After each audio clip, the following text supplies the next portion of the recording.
আগামী 5 বছর কুচবিহারের মানুষ এই গুন্ডা হাত থেকে তারা পরিত্রাণ পেল।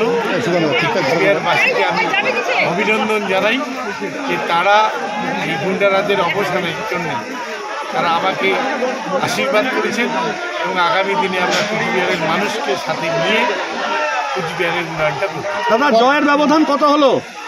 40,000-এর বেশি জয়ের ব্যবধান। দাদা, প্রতিমন্ত্রীকে হারালেন, কতটা শক্ত ছিল এই হারানো? আমি তো যেদিন নমিনেশন সাবমিট করেছি সেদিনই বলেছি যে প্রতিমন্ত্রী কেন, ভারতবর্ষের প্রধানমন্ত্রীও হেরেছেন, বাংলার মুখ্যমন্ত্রীও হেরেছেন, তো সেখানে প্রতিমন্ত্রী হারা কোনো ব্যাপার নয়। জনতা জনার্দন শেষ কথা বলে এবং সেই শেষ কথা কুচবিহারের মানুষ বলেছে। তাই আজকে প্রতিমন্ত্রী কেন, যে কোনো মন্ত্রী মানুষের কাছে কারিশমা ছিল, কি কারিশমা?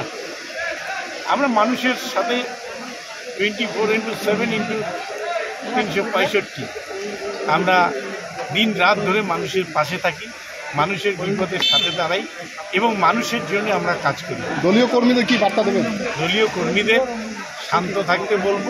কুচবিহারের মানুষ আমাদের দুহাত ভরে আশীর্বাদ করেছেন। কুচবিহারের মানুষ যাতে শান্তিতে সমৃদ্ধি নিয়ে শান্তিতে ঘুমাতে পারে, কোথাও যাতে কোনো অপ্রীতিকর ঘটনা না ঘটে, তার জন্য আমি আমাদের দলীয় কর্মীদের মাথা ঠান্ডা রেখে আগামী দিনের কথা ভাবতে হবে আমাদের। যেহেতু 2026-এ বিধানসভা নির্বাচন আছে, সেই 2000 বিধানসভা নির্বাচনে জেলা থেকে আমরা 9 যাতে বিধায়ক জয়ী হতে পারি, তার জন্য এখন থেকে আমাদের পরিকল্পনা করতে হবে। কোচবিহারবাসীর জন্য কি করবেন?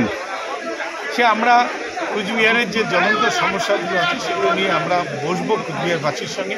আমরা সবার কাছ থেকে মতামত নেব, কুচবিহারবাসীর কাছ থেকে আমরা মতামত নিয়ে আমরা আগামী দিনে সার্টিফিকেট নিয়ে নিয়েছেন দাদা? সার্টিফিকেট নিয়ে নিয়েছেন? হ্যাঁ, সার্টিফিকেট নেওয়া হয়ে গেছে। বিজয় মিছিল নিয়ে আমরা পার্টি বসবো। আমরা আপাতত আজকে বিজয় মিছিল করতে না বলেছি, আমাদের রাজ্য পার্টি যেভাবে সিদ্ধান্ত দেবে সেই অনুযায়ী কাজ। আপনি তো নির্বাচনে কোনোদিন হারেননি।